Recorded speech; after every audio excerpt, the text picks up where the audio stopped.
down your pelvic. Is being recorded. Oh, coming down your pelvis, coming down your legs, your knees, your calves, your ankles, your feet, the bottom of your feet, going all the way down to Mother Earth. It's going to go down to Mother Earth. It's going to grab that energy and bring it all the way back up your feet, your knees, your thighs, your hips, your abdomen, your chest, your shoulders, and out through the top of your head, going back to source. And it's also spraying out into like a fountain out of your head, into your aura, cleansing and cleaning, clearing anything that no longer serves you. It's going all the way down your grounding cord, down to Mother Earth, into neutral energy. And I'm just going to count. We're going to see, look to your left and you'll see a set of stairs. And we're going to go down the stairs, down 10, down 9, going down 8, going deeper and deeper, 7, going 6, going down deeper, 5, down deeper, 4, down deeper, 3, down deeper, 2, down deeper, 1. And at the bottom of the stairs, you look up and you see this big screen. It almost looks like a big movie theater screen. And in the screen, you see yourself just doing your everyday tasks, maybe going to work or getting up, exercising, cleaning, brushing your teeth, your hair, whatever you normally do, going to work, taking care of the kids. And then you see a screen to the left. So you look to the left. And now you see yourself doing something that you've been wanting to do, that goal or that dream. Since we're talking about relationships, maybe attracting your ideal partner, whether it's putting your profile out there, getting your pictures.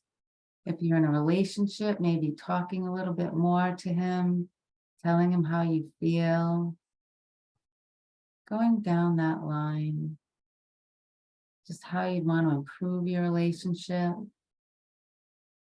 And then I want you to look to the left, and there's another screen. And now you actually see yourself accomplishing either attracting your ideal partner, whatever goal that might be that you may want, having a harmonious relationship with your spouse or your partner. And it's so beautiful. It just feels so good imagining that ideal partner of yours, maybe holding hands, walking down the street or on the beach, just having a beautiful, loving time. The relationship you so deserve and so desire.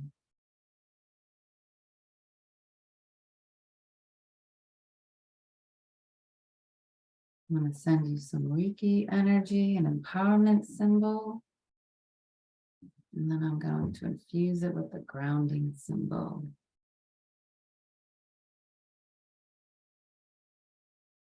Then I'm going to count to the count of 5. And you'll open your eyes, feeling better than before. 1, all your senses will be better. Your eyesight, your hearing, your taste, your smell and touch. 2, we always say we always maintain a healthy mind, body, and immune system. 3, again, you'd be feeling better than you did before. 4, all your senses will be enhanced.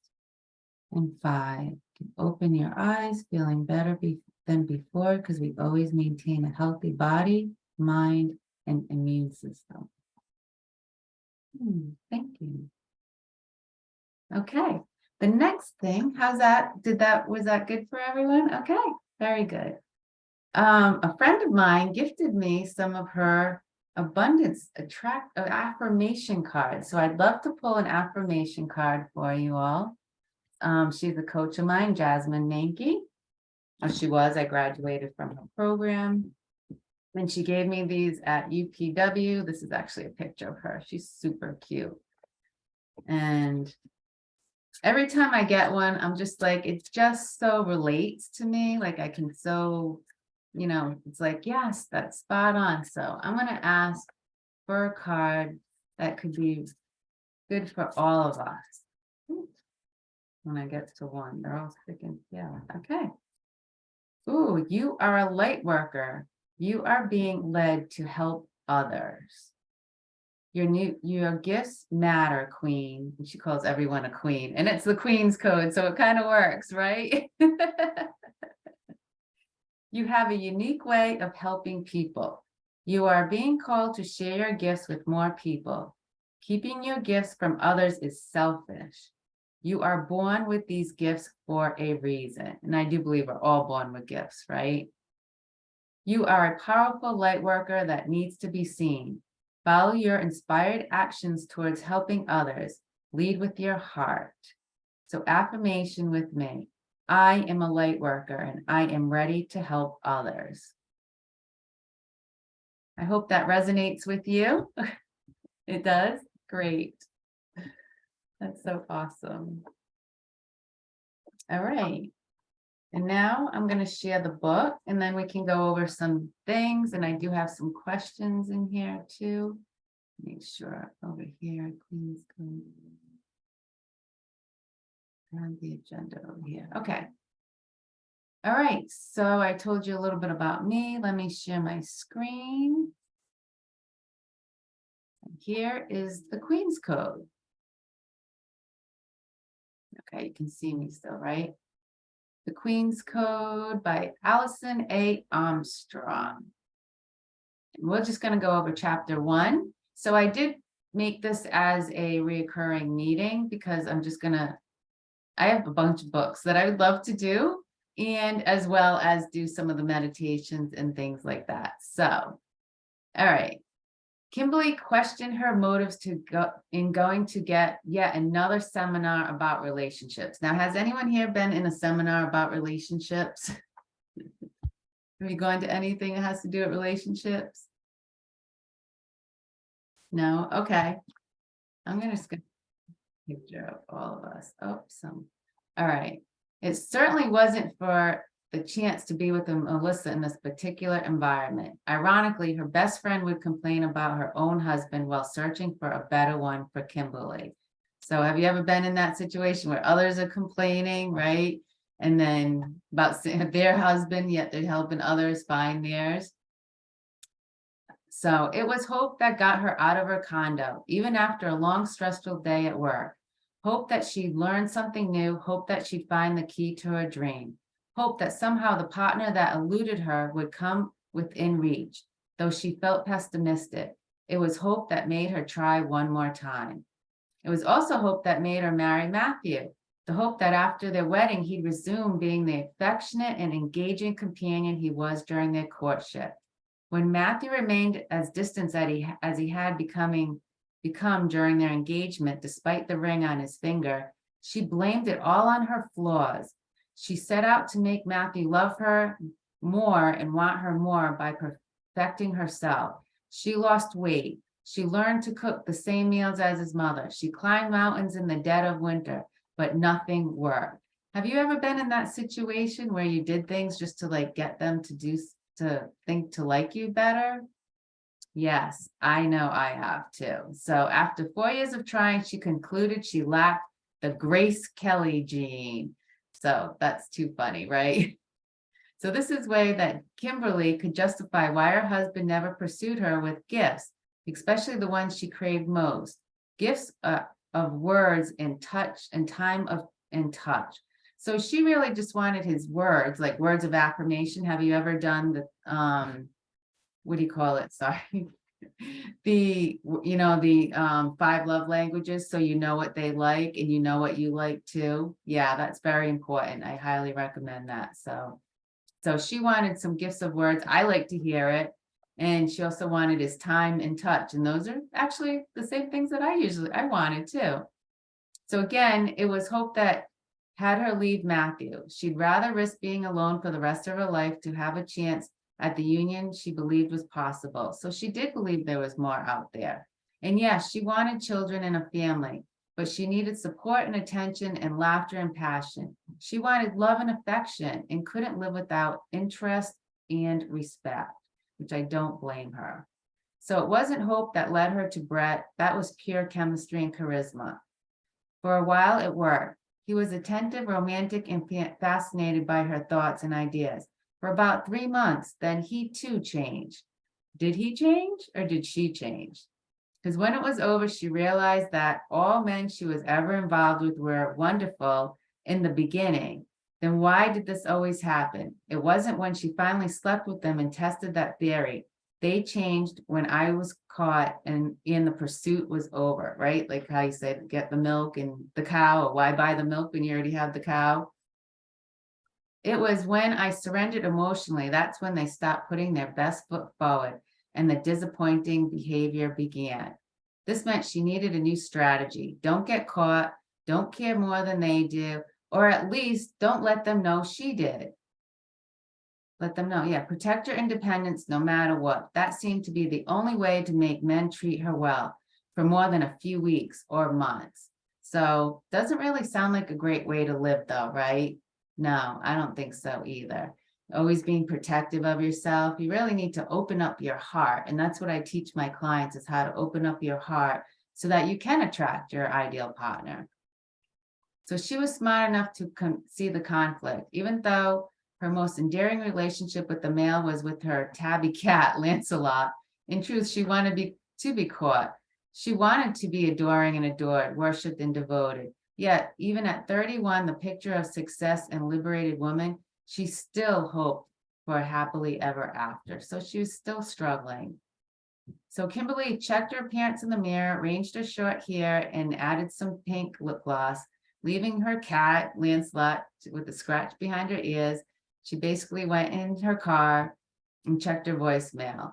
A message from Melissa underscored. So her friend Melissa said, Kimmy, I have the most adorable man for you. Let me tell you all about him tonight. In resignation, she asked, but will he be adorable in 3 months from now? So like something that's happening for her, and every 3 months, it's not working because she's actually putting up a barrier of herself, you know? She's not keeping herself open for love. And she's really having some interpretation of how she should be, even though that's not how men would want her to be. So Kimberly tried to keep her attention on the speaker, a silver-haired man about 50. Sadly enough, nothing new or earth-shattering was coming out of his mouth. Just more of the usual spiel about the importance of communication and trust. She thought, but what if men won't communicate?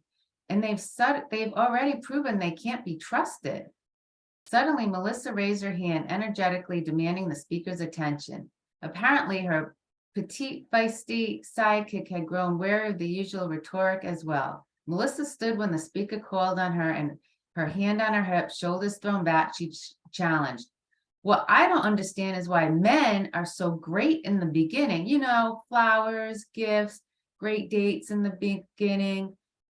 But after that, it all loses attention. After a while, they turn into weekday workaholics. And on the weekend, they're nothing more than football watching, pizza eating, beer belching, couch slugs. Why is that? So has that ever happened to you? As Tony Robbins would say, that would be the law of familiarity. So that's what I help my clients to keep, like that little spark going, so that doesn't happen. So the flowers still come, so that the gifts are great, that you still have those date nights still with like that enthusiasm, like, yeah, we're going out, instead of just staying home watching football, you know. And so why is that, she asked. So Kimberly was used to Melissa's hostility towards her husband. It was born of too many lonely nights caring for 3 children while her husband, Scott, worked late in a career he loved. And a lot of times they say men work late in the careers and they don't come home because they find that satisfaction. Like if you're always criticizing them, and because, so there's, Tony Robbins talks about the 3 C's. Men don't like it when they're criticized, when we close up, and what's the third one? When they're controlled. They like to be free. So if they're not any of those, they will go to somewhere where they can get that. And that's where he's finding that in his career. So he worked late in his career because he loved it. See, it says right here. But her blunt description and raw anger sent a jolt through the room. Many women leaned forward to better see Melissa and hear the speaker's response. Most of the men crossed their legs, presumably protecting their manhood from her friend's cutting remarks. Ouch, that's gonna hurt. Kimberly, with the best seat in the house, was surprised that the speaker seemed bemused by the comment. As the speaker slowly drew closer, he deliberately appraised Melissa's pretty face and athletic figure. Then he smiled.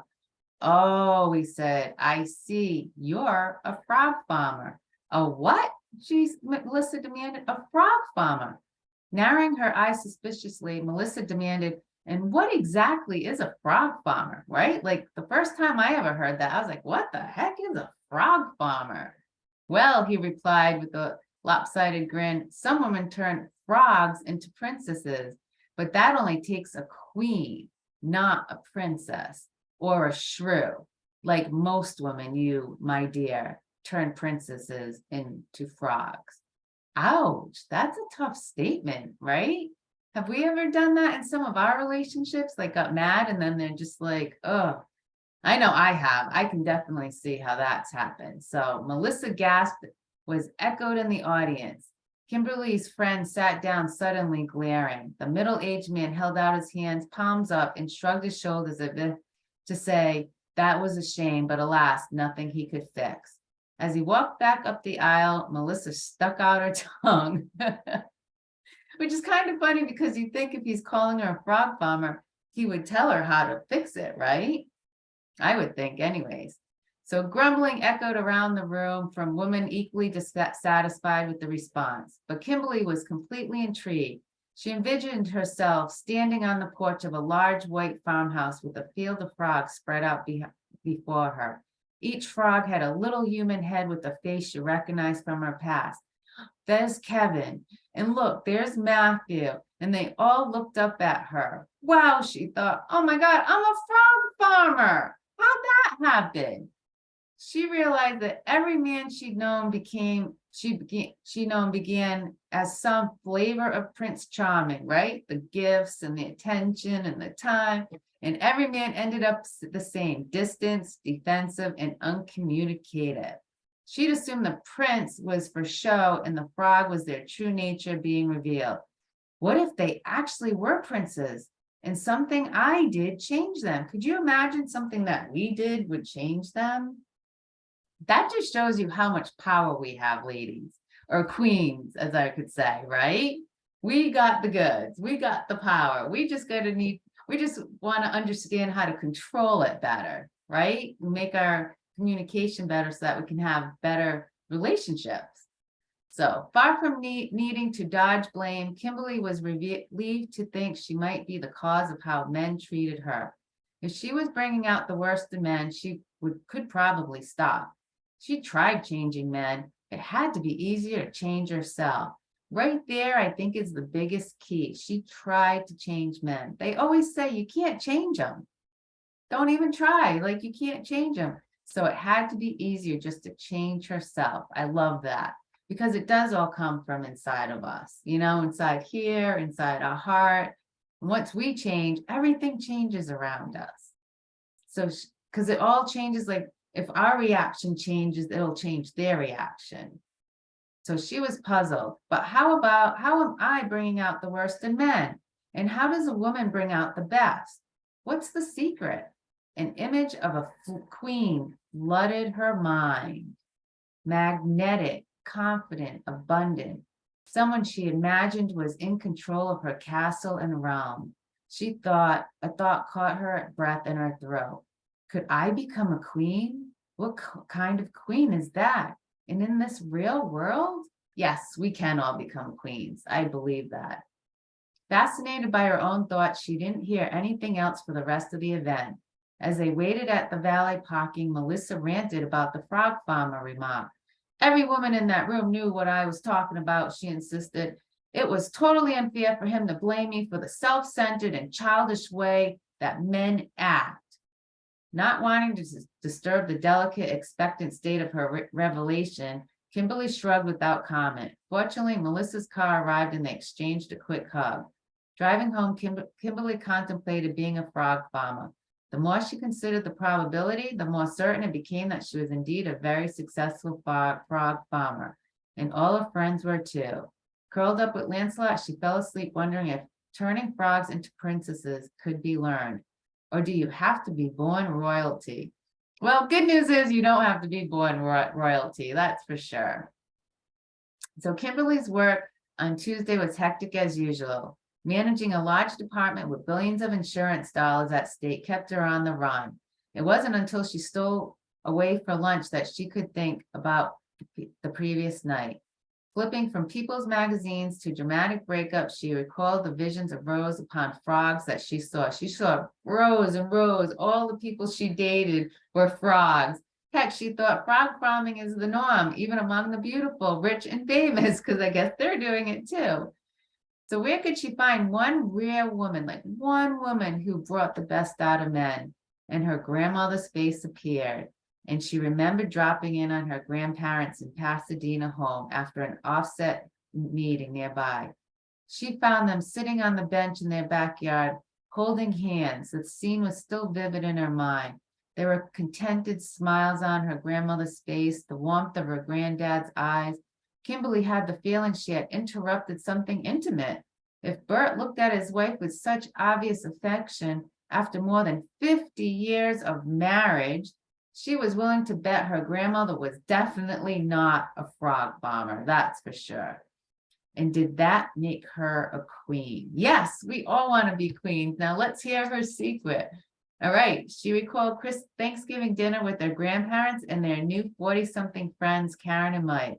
Kimberly was curious about the way the couple behaved and assumed they were newlyweds. She was shocked to discover they'd been together for nearly 20 years. And they still conspicuously in love, and she's seen Mike looking at his wife tenderly. Coincidence? Maybe. Karen wasn't a frog farmer either. Maybe that's why her grandmother had befriended her. In that moment, Kimberly wished she and Karen were friends. Asking the school teacher with the exotic looks and gentle nature about men would be far less intimidating than approaching her grandmother. Merely imagining talking to her grandmother about men and romance made Kimberly feel queasy. I could see that. And oh dear, what if sex came up? She said, oh no. The familiar panic that topic caused. If only she knew Karen better, could avoid her grandmother.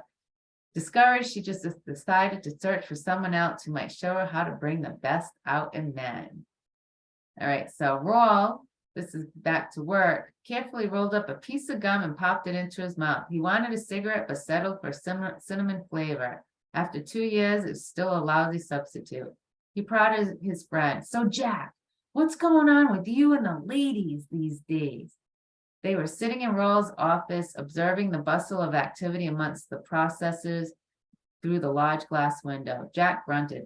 If they're not busting my bank account, they're busting my balls, he replied with characteristic bluntness in his deep voice.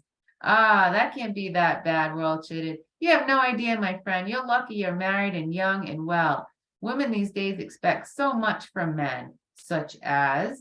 Jack looked at him with under bushy dark eyebrows. They want me to initiate everything and provide everything like a man. That's fine, but then they expect me to just listen with sympathy and compassion. Imagine that. Like, we would actually want a man to sit there with sympathy and compassion. Isn't that interesting? So he mimicked in falsetto, and that's not enough to be willing to go shopping with them and bring the cash. I have to want to go shopping. Jack shook his saggy head. They can't seem to make up their minds, or else they don't know it's ridiculous to expect a man to be their boyfriend and their girlfriend. Isn't that awful, Raul said. I mean, most women are more independent these days. That must have a benefit, right? I love having my wife at home with our kids, but sometimes I wish she needed a little bit less from me. And that's because women want their attention all the time. That's what they say, all the time. So shaking his head, Jack grumbled, you're lucky Sally needs you. Career women, they don't need a man. And that's what Kimberly was talking about for anything.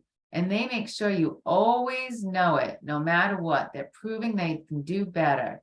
Women even said to me, I can outman any man as if they were a good thing. He chewed on his toothpick. And have you tried to impress and accomplish a woman lately? Besides having to guess at what they want, you have to give them something they can give themselves. They get no credit. And with the money women are making now, I would go broke trying to do something they think is special. So why do you bother? Jack said, well, you know the answer. Success isn't satisfying without a partner to share it with. So see, even he knows, like he's very successful, he's very well off, but life just isn't really satisfying as without a partner to share it with. All right. So if you guys have any questions or have any comments, just let me know. So a moment later, Kimberly walked through the processor's pit and Rawle noticed Jack's eyes following the voluptuous, suit-clad woman across the room. What about Kimberly? Rawle said. She's incredibly smart and pretty too. You're always checking her out. Pretty hell, she's gorgeous, but involuntarily way too edgy. And Foster and shaken martini. His aversion didn't prevent Jack from leaning forward to catch the last view of it. Too bad, though, he said. I could spend a lifetime admiring those curves. Kimberly finally admitted on Friday night that she couldn't think of a single woman who definitely wasn't a frog vomit, except her grandmother. She thought about the elderly woman who had been such an important part of her childhood. She had been close to her mother's mother, but that intimacy hadn't survived adolescence. Their adult interactions consisted of their sporadic, cheerful visits where Kimberly avoided any topic of emotional significance. While she sometimes wanted to break through the sparrows, she felt it was inevitable to reveal the most shameful part of her life.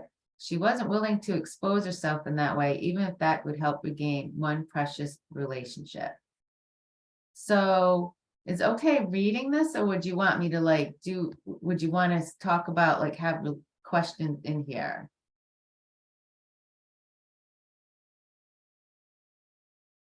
I'm fine with you reading it because I haven't read the book, so it's really interesting. Okay, perfect. I just wanted to make sure, sometimes reading if someone was. All right, great. Okay, because next time I think I could summarize maybe some parts of it too. So, and highlight some parts. All right, thanks for that feedback. All right, stroking Lancelot, she realized she also hesitated because she was in awe of her grandmother. She'd seen her standing in a pile of manure, grinning with the pitchfork in hand while managing to appear adorably feminine and command respect too. She reminded Kimberly of an ancient queen with mythical earth mother and a mischievous imp all rolled in one. How did any woman pull that off, let alone one almost 80 years old? Oh my. The farmhouse vision could not recede, however. If anything, it grew more vivid and compelling. And how this earthly vision of her grandmother could coexist, the possibility of being a queen, pestered her. Moment by moment, her curiosity grew. Finally, she called her grandmother and smoothly maneuvered an invitation to a late Sunday dinner, to lunch. So Melissa balanced Sarah on her hip, stepped over a toy tractor, and managed to answer the phone before it went to voicemail. Hello? Pretending all is well, huh? Kimberly teased. Well, Kimberly, she replied, even if I can't fool you, hopefully Scott will never know how much chaos I reel in around here. You've seen how freaked out he gets at any sign that things are out of control. My hat's off to you, Mel. As much as I complain about my processors, they're not nearly the challenge of 3 kids. Melissa felt gratified by the admiration of her career-oriented friend. She set Sarah in her playpen, balanced the phone between her shoulder and ear, and pulled her auburn hair in a ponytail. When you pump out a few rugrats of your own, you'll be happy to give you some tips on raising. I'll be happy to give you some tips on raising 3 small children and 1 large one. Referring to her husband as a child, of course. Usually got a laugh out of Kimberly. This time it didn't, and Melissa couldn't imagine why. After an awkward moment, Kimberly said, speaking of men, who is this Mr. Adorable you forgot to tell me about? With the exception of a pause, there was this usual routine. Classmates in junior high, they were each their oldest best friend. At 12, they shared fantasies of marrying boys named Gregory and Harlan and having 2 perfect children. At 15, they added successful and glamorous careers to their list, as well as changing the world. They sometimes joked that between them, they had the life they'd envisioned.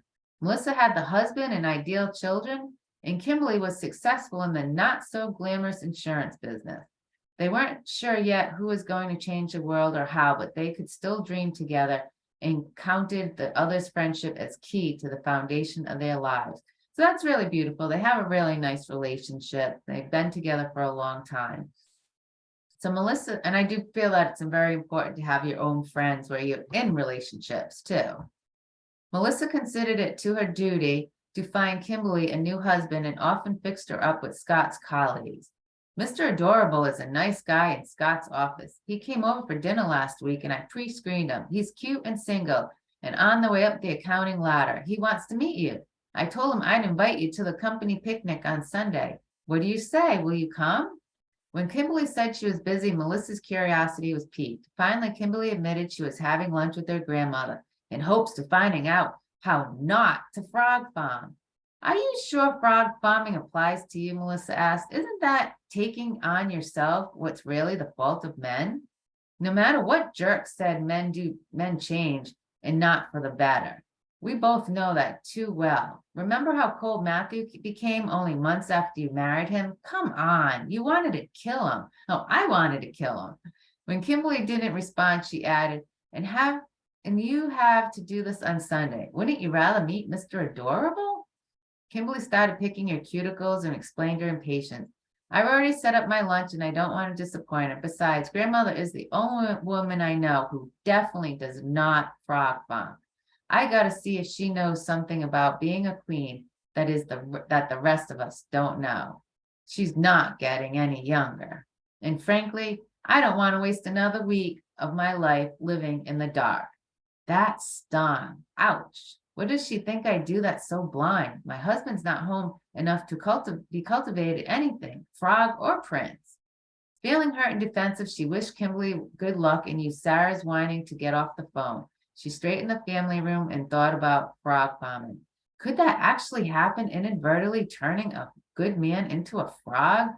Oh, I guess it does. I could see that, right? If you're always complaining to him and she's not saying very nice things to him even when he's not there.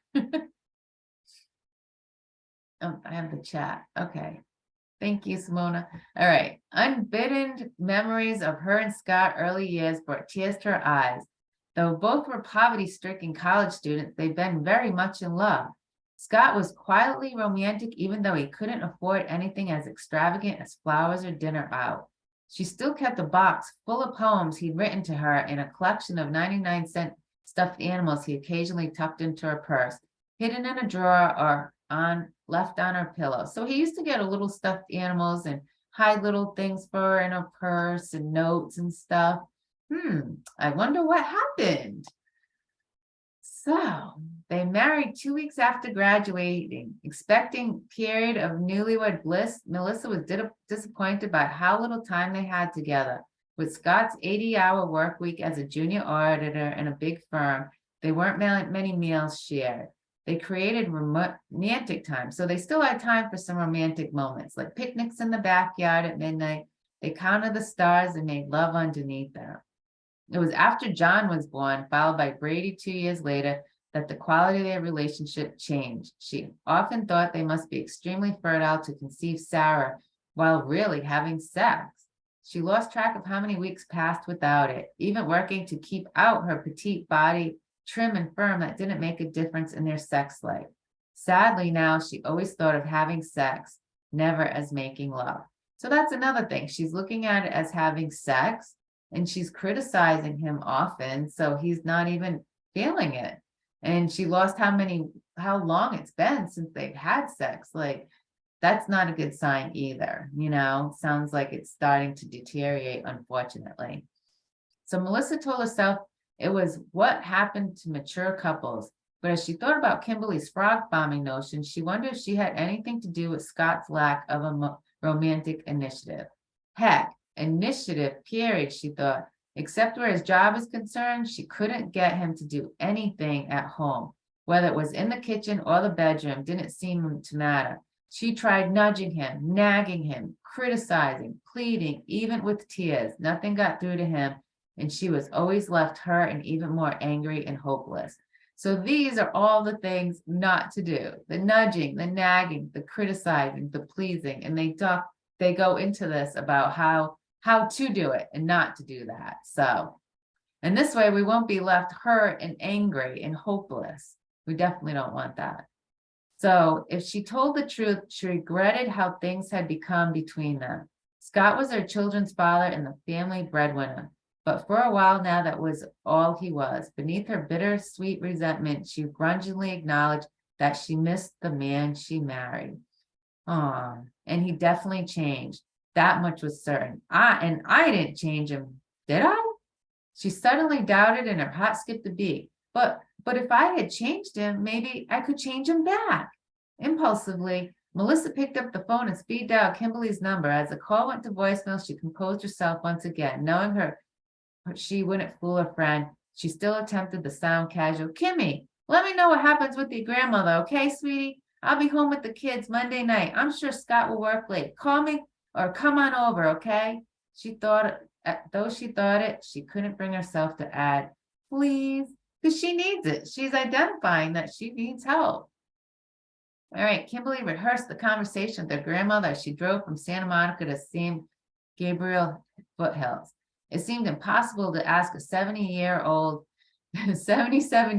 woman for her advice about men. I could see that being a little difficult, and appear cool and confident while doing it. She finally resigned herself to telling her about being a frog farmer and seeing how it went from there.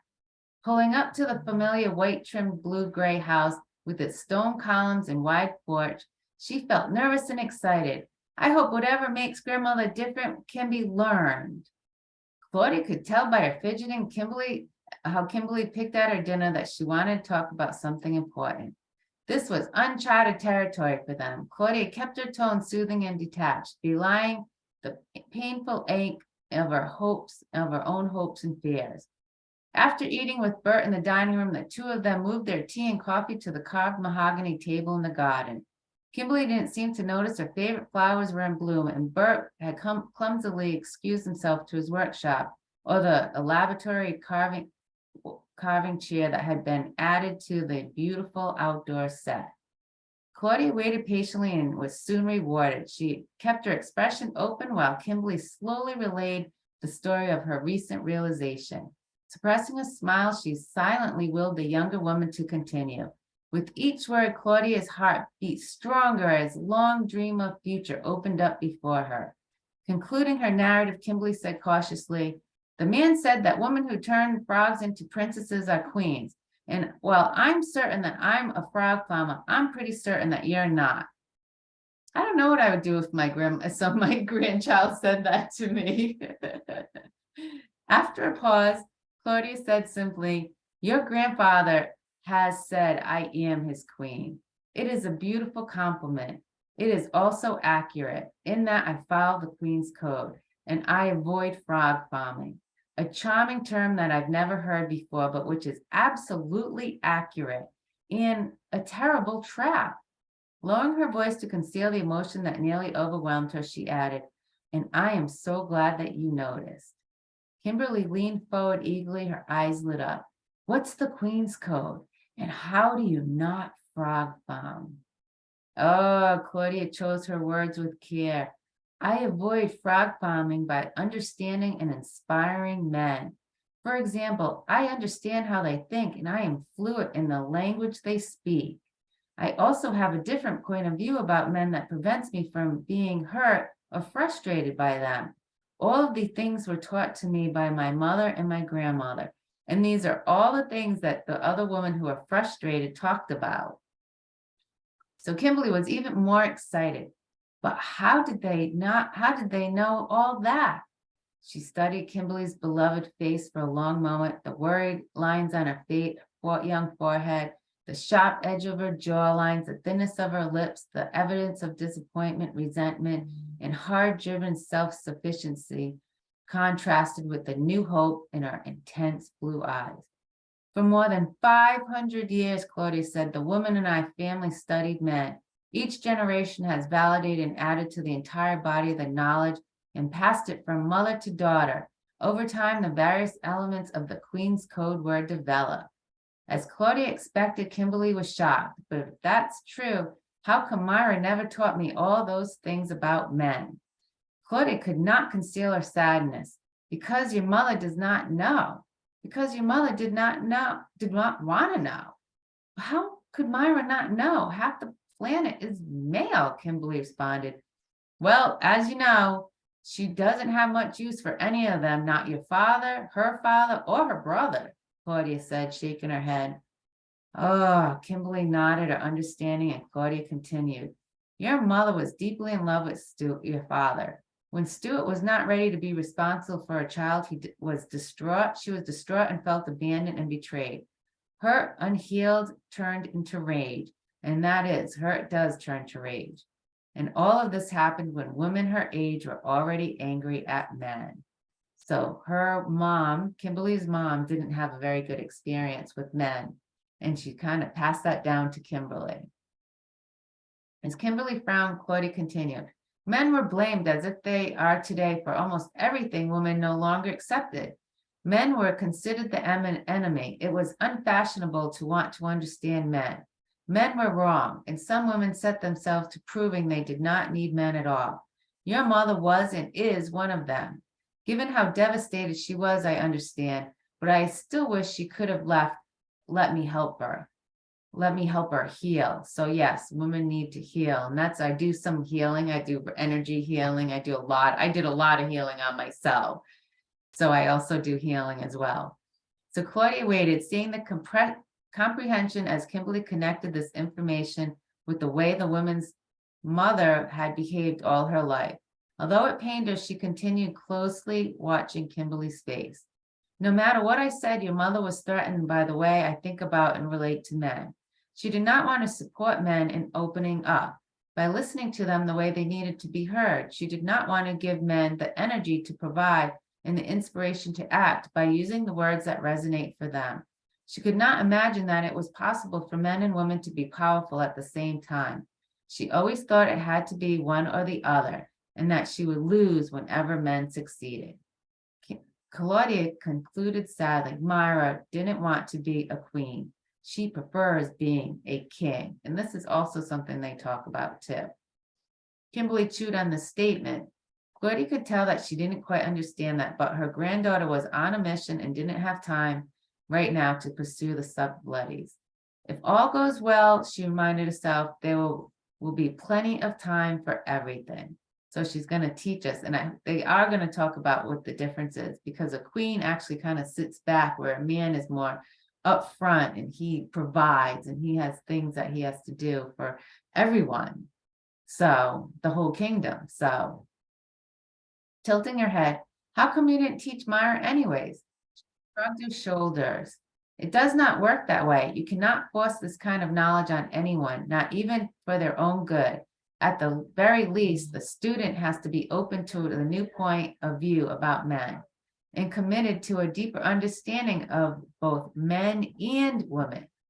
Ideally, they want it badly enough that they could do anything for it. Claudia smiled and felt her face brighten with the deep affection she felt.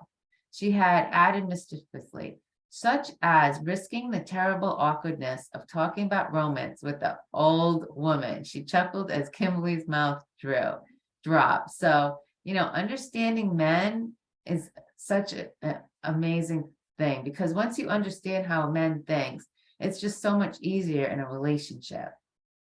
So Birch watched his wife and granddaughter from the window in the workshop. He was tickled by the strong resemblance between these two lovely women with the same bright blue eyes and high cheekbones and deep dimples. From the long familiarity with Claudia's expression, he could tell the conversation was going well. When she received Kimberly's strange phone call, Claudia hoped that her granddaughter was finally ready to inquire about men. She had been aching for years, sometimes with tearful resentment, lately with more impatience, to pass on to Kimberly her family's legacy. because she had all this knowledge. She wanted to pass it on to her, but she couldn't pass it to her daughter, so she couldn't just pass it to Kimberly. Claudia's exploratory lessons with Karen, the teacher she met at yoga, had given Bert the first formal exposure to her esoteric knowledge. As Claudia taught Karen what she called the stages of development, the information had been eye-opening for him. He completely resonated with the description of how men evolve in a predictable and unavoidable pattern. It illuminated his life and the source of his experience of being loved and appreciated and truly understood by his woman. For more than 50 years, he was inspired to do everything he could give Claudia what she needed and to make her happy. While his buddies sometimes complained that they couldn't win with their wives, he had been successful 99% of the time.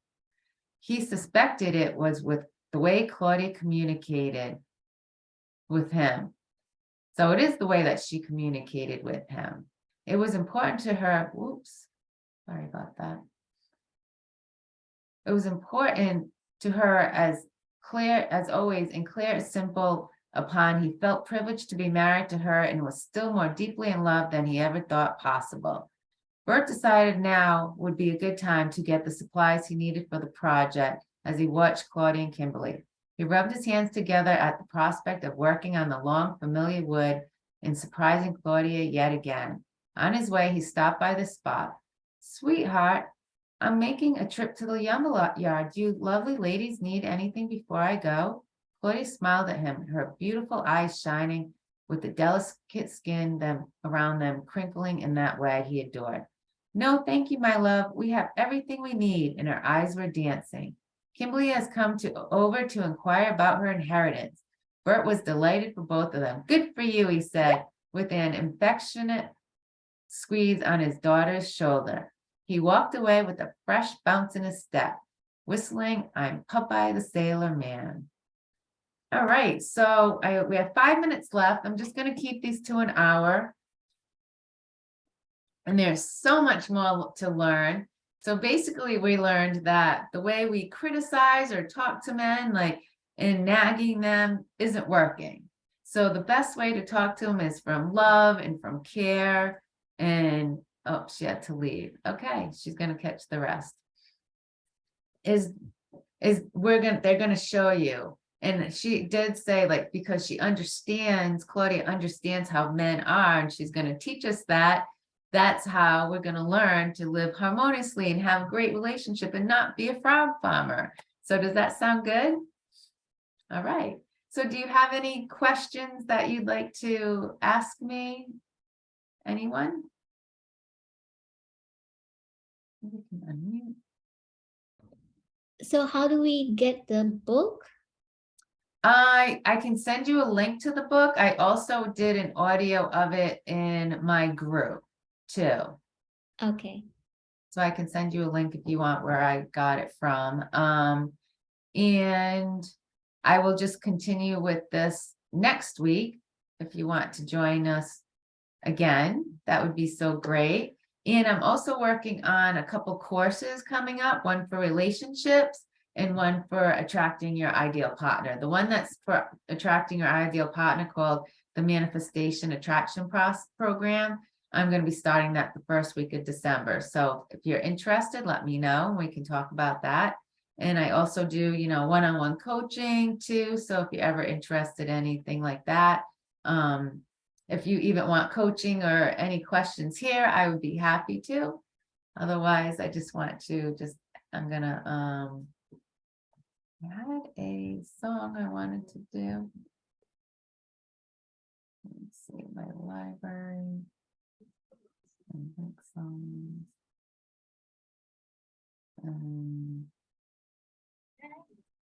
So I just want to say thank you for joining tonight. I'm so happy you joined, and we will continue this next week. I hope everything's well. Susanna, do you have any questions for me? I'm all set. No, I just want to say thank you. Thank you. I appreciate both of you joining and others. I had a lot of people join. I'm not sure what happened. So I will be sending out a replay too if you would like the replay.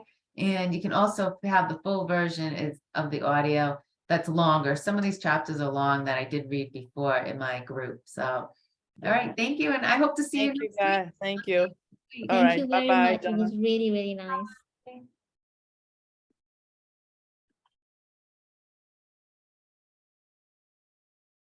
Oh, I know.